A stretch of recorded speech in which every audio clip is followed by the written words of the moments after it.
Stand by for an hour of fun and merriment as Bristol Myers present The Alan Young Show, followed by the new Gracie Fields Show with Fred Brady. Stand by, fun's coming. And now, Bristol Myers, the makers of Sal Hepatica for the smile of health and Vitalis for hair that's well groomed, present The Alan Young Show.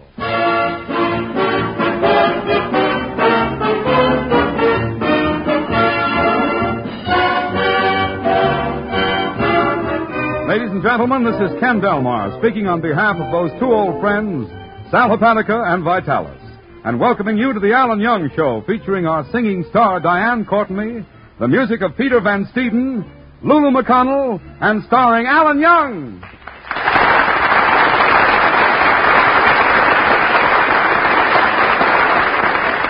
And now, folks, it's time for our regular Tuesday night visit to Alan Young's house. Let's see if he's home.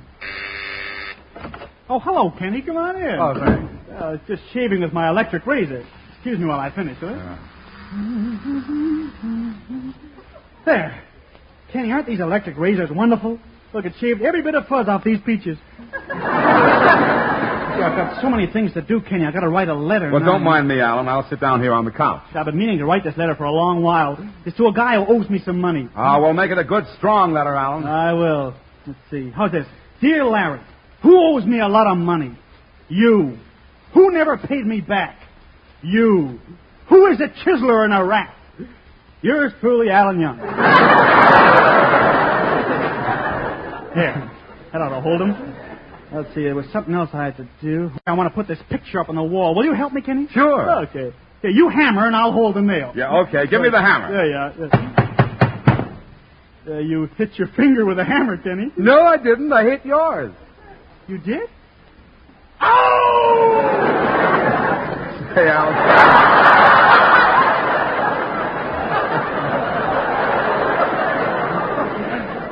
I meant to tell you that I dropped by here last night and you weren't home. Where did you go? Last night, I was dabbling in culture, really. You know, the opera opened, so I went to New York to see a performance of Carmen at the Metropolitan Opera House. Got all dressed up, too. Wore my top hat, white tie, but I felt chilly. Why? My bathrobe kept flying open. Did you sit in the box, Alan? No, I sat on the aisle. For 50 cents more, I could have sat on a seat. I was way up on the balcony. I sat behind a guy who was 6'3" tall. Oh, then you couldn't see anything. Oh, yes, I could. I was lucky. The guy had a hole in his head. Really a very swank, who can that be? Hello, Alan. Oh, Diane Courtney. Come on in, Diane. Diane, you're a singer. You'll be interested in this. I was just telling Kenny about the performance of Carmen I saw last night. Oh, I can't understand it, Alan. You, of all people, going to the Metropolitan. What do you know about opera? What do I know about opera? Why, Diane, I was born in an opera house. When my parents saw me, they were very disappointed. What did they expect? Rigoletto. My father was something of a composer, you know. Once he started to write a piano sonata for 4 hands, but he gave it up. After all, who has 4 hands? Then my uncle was a musician, too. He played the tom-tom. The tom-tom? Yes, and don't sneer, Kenny. It's a very difficult instrument. It can't be played by any tom-tom, Dick, or Harry. And I've been planning to put on my own opera sometime. Who can that be? Hiya, Mr. Young. Are you home? Why, it's little David Dittenpfeffer from across the street. Come on in, David. Hiya, Davy. Hello, David. How do you do, Mr. Delmar and Miss Courtney? I am truly overjoyed to see you. Oh, David, you certainly have your manners with you today. What makes you act so gentlemanly? Christmas is only 2 weeks away. I know, jerk. Well, I'm glad you came over, David. I was just going to tell Miss Courtney and Mr. Delmar about an opera I saw last night, and I want you to listen, too. Pay strict attention. This is going to be very educational, you bet you.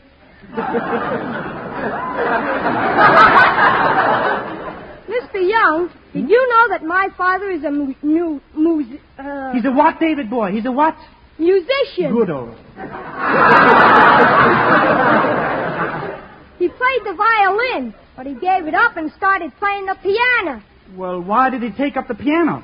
His glass of beer was always falling off the violin, nosy. Oh, bless your little... Now, David, your levity is out of place in such a cultural discussion. Oh, don't be sore at me, Mr. Young. Here, I'll let you play with my yo-yo. I'm too old to play with a yo-yo. I'm not in the habit of doing such juvenile things. String wasn't very strong, was it? Now, David boy, pay attention, and I'll tell you all about the opera Carmen. You bet you. Now, Carmen was written by the famous composer Georges Alexander César Leonard Bizet. How do you spell it? C-A-R-M-E-N. Georges Bizet was born in 1853 and died in Oblivion, which is 20 miles south of Paris. Now Mr. Young, I just remembered that I had to go to music school. Music school? What instrument are you studying? The glamour hawk. The glamour hawk? What's that? It's a big, long tube, 39 feet long, and you play it by blowing into each end of the tube at the same time. Well, how can you blow into both ends of a tube 39 feet long at the same time? Do you have to do it? No. Then what are you worried about?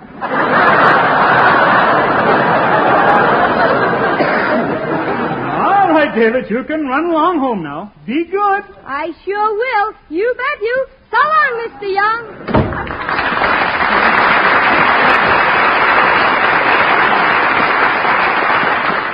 You know, if that kid's head was the North Pole and his feet were the South Pole, I'd love to have my hands spend 30 seconds over Tokyo. Let's see, where was I? Oh, yeah, about the opera. You know, Alan, I've always wished that we had an opera in this town. Yeah, I've heard a lot of people say the same thing, Diane. Oh? And I've often felt that we needed one, too. So why can't we put on our own original opera? I'll write it, and Diane, you can sing the lead, and Peter Van Steeden can get an orchestra together with the local musicians. We'll rent the town hall for the performance. It's a great idea. We'll do it. It sounds great, Alan, but what'll we use for money? Money? Oh, well, we'll get it from Mrs. Lulu Vandercrust. She's the wealthiest woman in town. She's just filthy with lucre. Alan, this makes me very happy. Yeah, and it makes me happy, too. Oh, Kenny, you're always happy. No, I mean that I'm happy that good music will at long last come to our town. You know, I write music. Oh, really, Kenny? Yeah, I compose music in bed. What kind of music can you compose in bed? Sheet music. Oh, bless his little. I thought maybe you'd let me put a song I wrote in your opera. What song? I beg your pardon? I say, what's the name of the song? Oh. Is you is or is you ain't going to get Sal Hepatica? Oh, no. Because if you is, you're going to be helped. And if you ain't, you ain't. I'm serious. I know you are, Kenny. Well, the fact is, Sal Hepatica is a great help when you feel sick and headachy due to the need of a laxative, particularly when you wake up in the morning. For a glass of Sal Hepatica taken then brings quick, gentle relief, usually within an hour. And that means you don't have to risk feeling miserable all day to wait until night to take a laxative. You can always take Sal Hepatica the minute you need it. What's more, sparkling Sal Hepatica brings you this additional advantage. This famous saline helps sweeten an upset stomach by helping to reduce excess gastric acidity. So tonight or tomorrow, get a bottle of Sal Hepatica from your druggist, remembering this caution, use only as directed. Keep that bottle handy in your home or in your place of business. Then whenever you need a laxative, morning, noon, or night, see how much faster you feel better, thanks to gentle, speedy Sal Hepatica.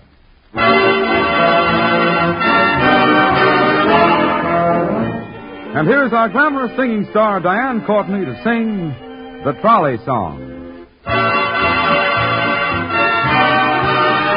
With my high starched collar and my high top shoes and my hair piled high up on my head, I went to lose a jolly hour on the trolley and lost my heart instead. With his light brown derby and his bright green tie, he was quite the handsomest of men. I started to yell, so I counted to 10. Then I counted to 10 again. Clang, clang, clang went the trolley. Ding, ding, ding went the bell. Zing, zing, zing went my heartstrings. For the moment I saw him I fell. Chug, chug, chug went the motor. Bump, bump, bump went the brake. Thump, thump, thump went my heartstrings. When he smiled, I could feel the car shake. He tipped his hat and took a seat. He said he hoped he hadn't stepped upon my feet. He asked my name. I held my breath. I couldn't speak because he scared me half to death. Buzz, buzz, buzz went the buzzer. Plop, plop, plop went the wheel. Stop, stop, stop went my heartstrings. As he started to leave, I took hold of his sleeve with my hand. And as if it were planned, he stayed on with me, and it's grand just to stand with his hand holding mine to the end of the line.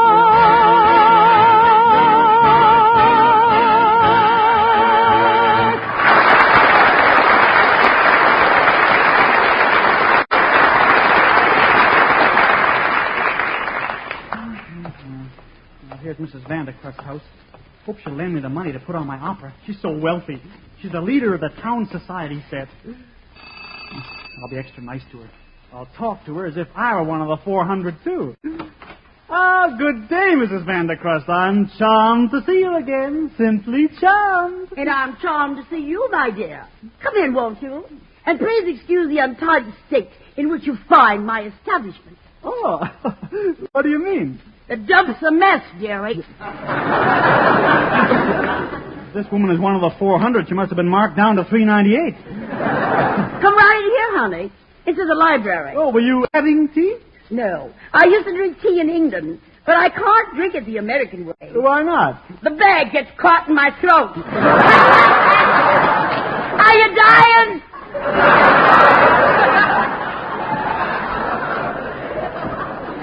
Mrs. Vandercrust, I came over here to talk to you about an opera I'm writing. Do you know anything about the opera? My dear boy, before I started dancing in the Follies, I sang opera. Oh? I was in the Barber of Seville. Oh, what part did you play? A hot towel. Ain't that rich?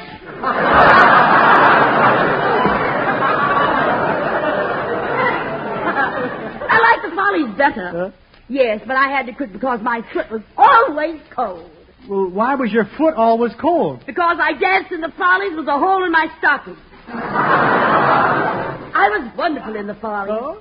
On opening night, one of my admirers gave me an orchid. I still have it. Oh, by now it must be a century plant.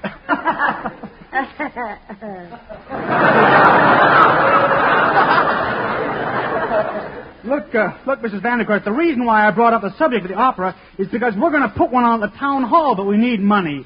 Would you back us? Why, of course, dearie, of course. What's the opera going to be about, honey? Well, I don't know exactly. I haven't started to write it yet. I've got an idea. Yeah? Why don't you write an opera about my life? You could call it La Traviata, Rigoletto, Il Trovatore. La Traviata, Rigoletto, Il Trovatore. That's the story of your life? Yes. What does it mean? Woo-woo!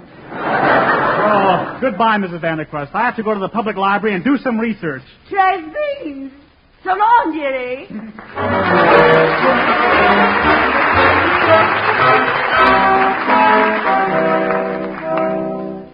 Here I am in the library. Now I have to do some research for my opera. Oh, there's the librarian. Something I can do for you. Yes, I'm writing an opera. I'd like to see some books. The music books are over there. Yeah, but I'd like to... Over there. But I want to... Over there! Who does he think he is? George M. Cohan?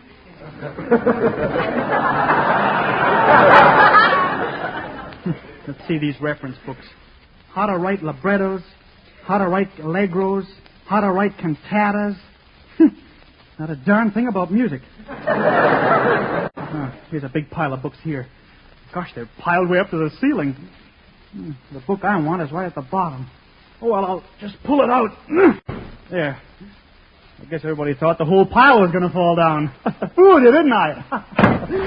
No! Quiet! Quiet! Quiet! Quiet!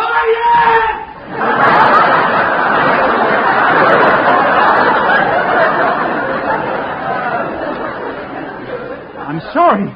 All the books were piled up to very high, and my book was in very bottom, and I pulled it out. Whole thing fell over. Plunk. Well, let's see. Oh, Mr. Young, Mr. Young. Oh, it's my girlfriend, Betty. Hello, Betty. Oh, Mr. Young, I hear you're writing an opera. Oh, that's so sophisticated of you. Yeah. Well, I hope the people don't expect anything too avoir de langue d'amour because they're not going to get it. Why not? I don't know what it means.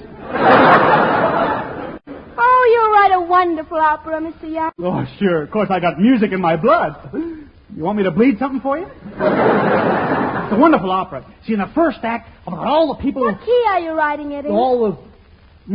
What key are you writing it in? You think it's more than one? Oh, Mr. Young, I don't think. I know. I don't think I know either. But I'm not worried. If I need more music, I'll have Beethoven write a few more pages. He had lunch with me yesterday. But, Mr. Young, Beethoven's been dead for 100 years. How could he have lunch with you yesterday? He forced himself. Tell me about the story of the opera, Mr. Young. Yeah. Well, it's about a boy and a girl. They're of different sexes, of course. Oh, Mr. Young, you mean like you and me? Yeah, if you'll pardon the expression.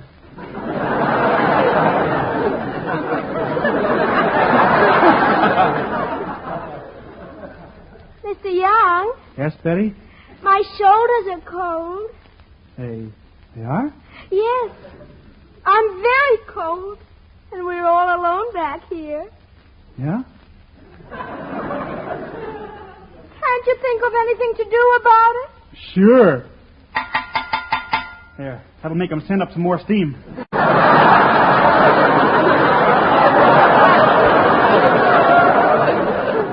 Betty, let's look at some of the travel books, shall we? Here's a book, this is a book on Niagara Falls. Betty. Yes. Oh, Mr. Young, you're so daring. Betty, after we've had our, when we go on our... Mr. Young, you mean you want us to go to Niagara Falls? Yeah, I want that more than anything else in the world. Oh, Niagara Falls and our honeymoon. Oh, do you really mean it? Sure. I always did want to see how they made that shredded wheat. Oh, Mr. Young, you're so frustrating. Goodbye.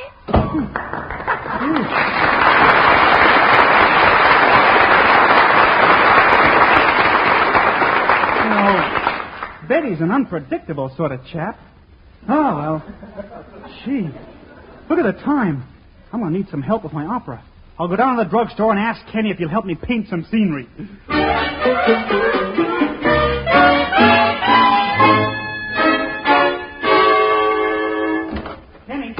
Kenny! Oh, he isn't here. Nobody's in the store. Gee, look, Kenny's got a new shipment of candy over there on the counter. Nobody's around. I'll go over and feel it. Mm-hmm. Oh, soft cinders. I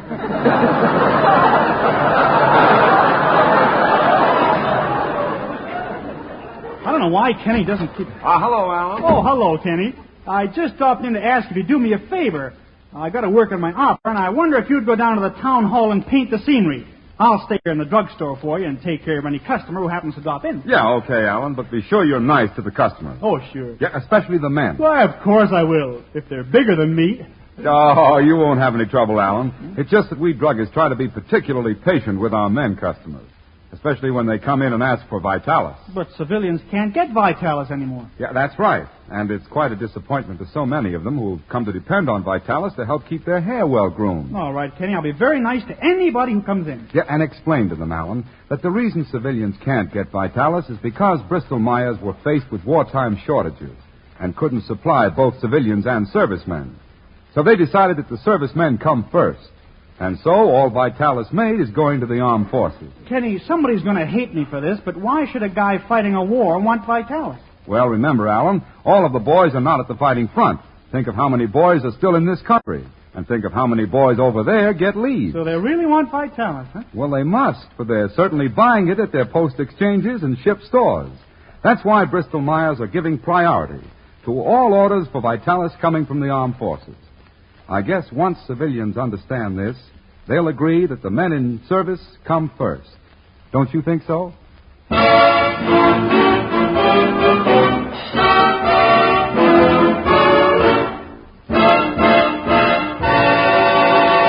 Well, kids, it's time to put on the opera. The orchestra's ready. The audience is in their seats.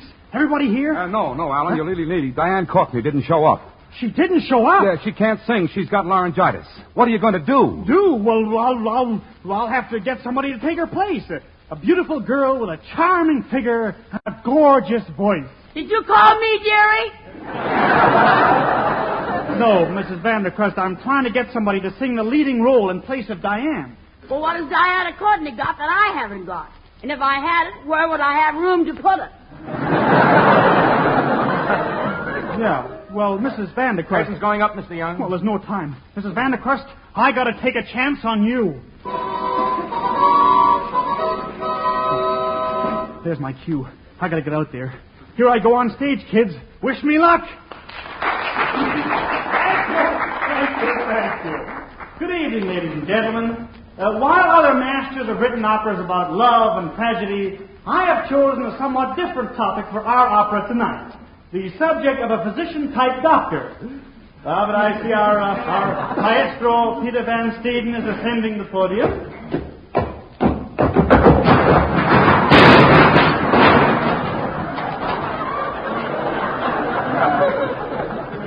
And from the basement, he will conduct the overture.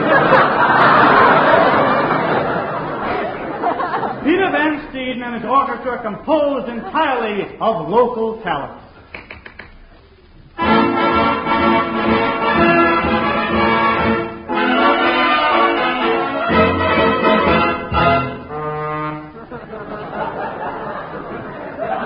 Peter, would you mind playing the overture as is? I am playing it as is. Well, then play it is as.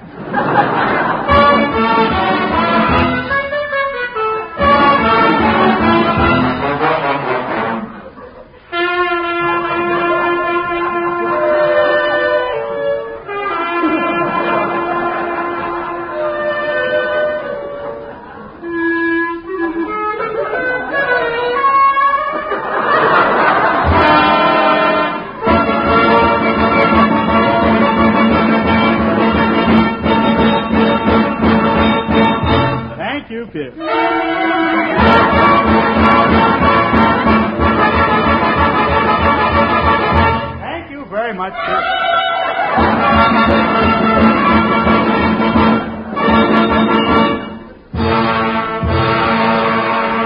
Thank you.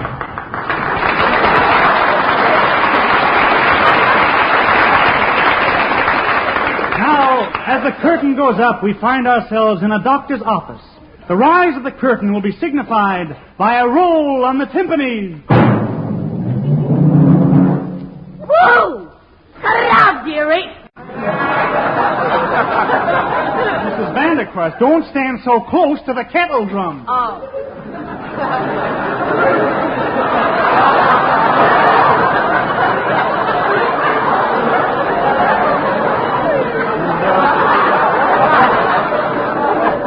Now the doctor's beautiful nurse enters and sings the opening aria. Oh, calling Dr. Kildare. Dr. Kildare. Oh, where is the Dr. Kildare? Oh, where? Come out wherever you are. Wherever you are. Report the doors to number 3 operating room. Where? Operating room. Room.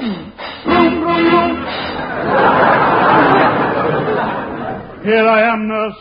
Why am I wrong?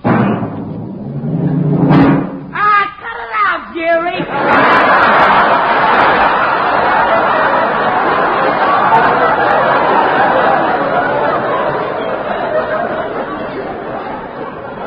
Vandercrust, please keep well back, will you? The patient is lying on the table. What is wrong with her? She will tell you the story herself.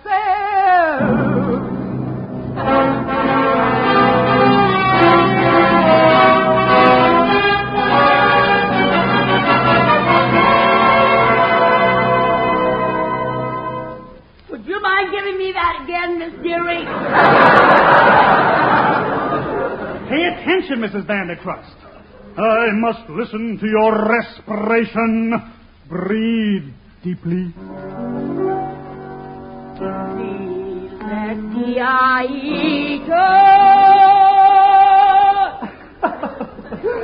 Cigarette?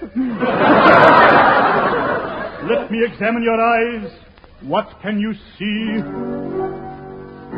I think that I shall never see a poem lovely as a tree.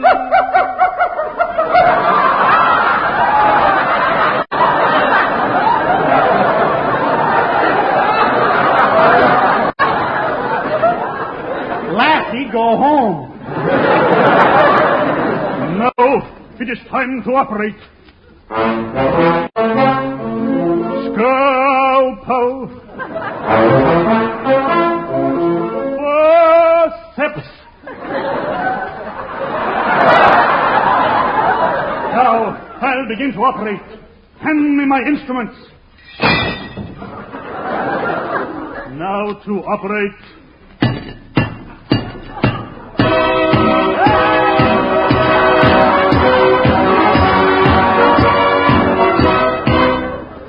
The operation is over. It is a complete success. There is nothing more to be done.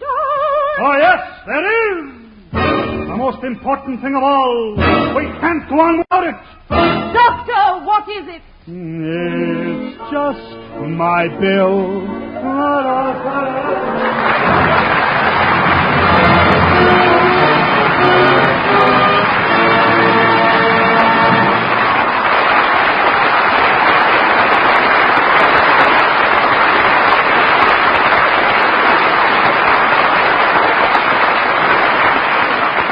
Just a moment, Alan. I want to read a telegram that we've just received.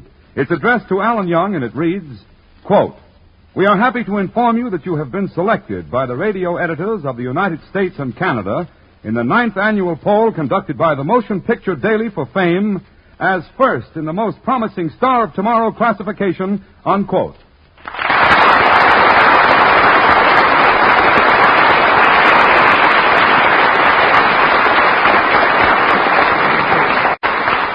Thank you, Kenny. I want to thank the radio editors of the United States and Canada and also Motion Picture Daily for their kindness. Thank you.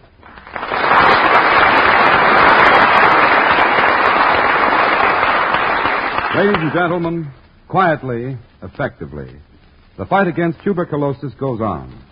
The Christmas seals you've bought have helped bring tuberculosis under control, but the fight isn't over. Your purchase of Christmas seals will help thousands of sufferers of tuberculosis. It will provide medical care and treatment for them. No other money you spend can do more good for so many. So buy Christmas seals, but lots of them.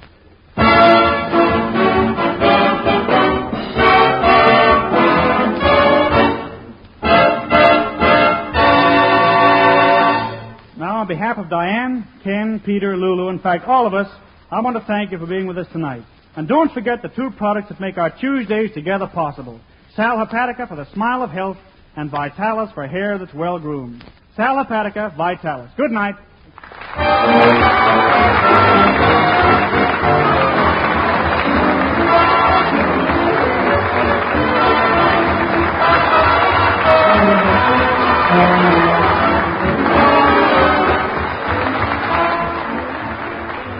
Oh, wait a minute, lady. Wait a minute. Don't put your hands in that hot soapy water without using Trouchet.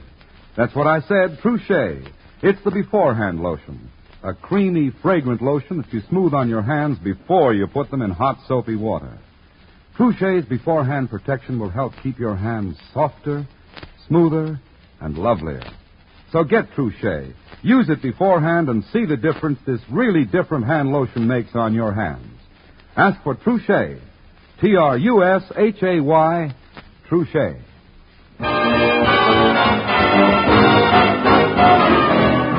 Now hold it, folks. Stay tuned to this station, for here comes the new Gracie Field Show with that funny man, Fred Brady, immediately following station identification. This is the Blue Network.